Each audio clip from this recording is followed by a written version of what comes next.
আমি কিন্তু খুবই সিলেক্টিভ। ডিরেক্টর অ্যাওয়ার্ডও পাচ্ছি। কখনো টিচার হিসাবে অ্যাওয়ার্ড পাচ্ছি।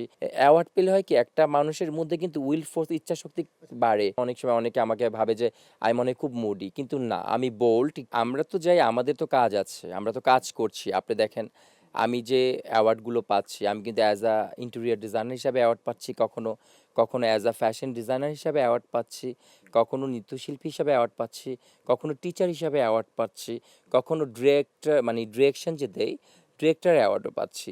তো এটা আমি না বিভিন্ন ক্যাটাগরিসই আমার অ্যাওয়ার্ডটা চলে আসে। তো এখন দেখা যায় যারা নাকি নন পার্সন চিনি না বা আমিও কখনো দেখি নাই, তারাও অ্যাওয়ার্ড পাচ্ছে। কিন্তু পরে কথা বলে শোনা গেল যে তার হয়তো বা কোনো একটা বিউটি কোনো একটা স্যালন আছে, সে ওই ওই উপলক্ষে বিজনেস অ্যাওয়ার্ডটা পাচ্ছে। বা কারোর সাথে কথা বলে দেখলাম সে একজন মেকআপ আর্টিস্ট, বাট সে ক্যামেরার পিছে থাকে। কারোর সাথে কথা বলে দেখলাম সে নতুন মডেলিং করছে, সে কোনো জায়গায় র্যাম্পে হেঁটেছে বা মডেলিং করছে, সেই হিসাবে সে অ্যাওয়ার্ড পেয়েছে বা সে বিদেশে গিয়েছিল এরকম। অথবা তো ৫ বছর আগে একটা সিনেমা করেছে। ওই হ্যাঁ, সিনেমাটার জন্যও সে পুরস্কার ওইটা পাচ্ছে। পাচ্ছে। তো আমি মনে করি কি এইভাবে পাচ্ছে। আবার অনেকে আমি দেখেছি বিজনেস করছে।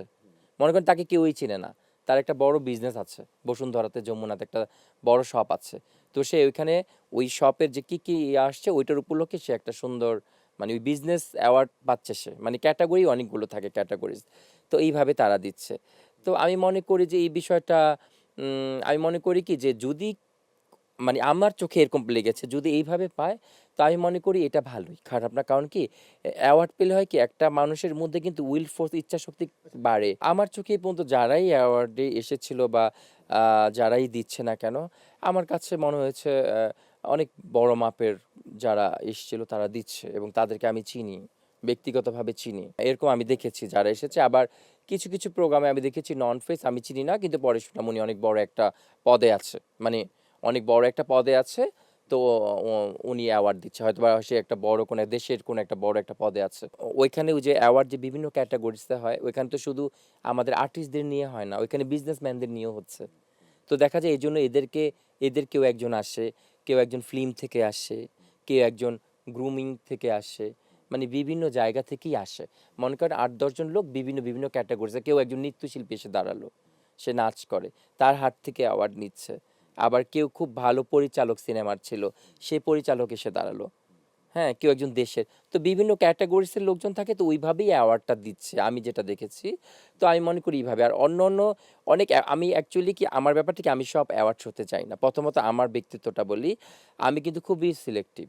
আপনারা দেখবেন যে স্ক্রিনে আমি কিন্তু যেমন তেমন একটা শোতে হুট করে চলে যাই, ডাকলেই আমি যাই না। আমি খুব ভেবে চিন্তে বুঝে যাই যে এই শোতে গেলে এটা কি আমার মানে অহংকার না, এটা কি আমার স্ট্যাটাসের সাথে যায় কিনা। মানে আমি যে ওইখানে যাবো, রুমিকা রিমি ওখানে যাবে, এটা কতটুকু আমার স্ট্যাটাসের সাথে যাবে। সো ওইটা মেনটেন করেই কিন্তু আমি খুব সিলেক্টিভ, খুবই চুজি।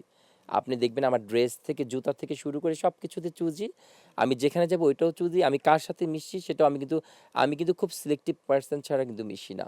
আমি আমার লাইফে খুবই সিলেক্টিভ। আমি ওই যে হুটহাট করে একটা প্রোগ্রামে আমাকে দাওয়াত দিল, আর আমি হুট বলে হ্যাঁ বলে দিলাম, এইটা আমি কখনোই করি না। এই জন্য অনেক সময় অনেকে আমাকে ভাবে যে আমি মনে হয় খুব মুডি। কিন্তু না, আমি বোল্ড একটু, কিন্তু আমি খুব সিলেক্টিভ, খুবই সিলেক্টিভ।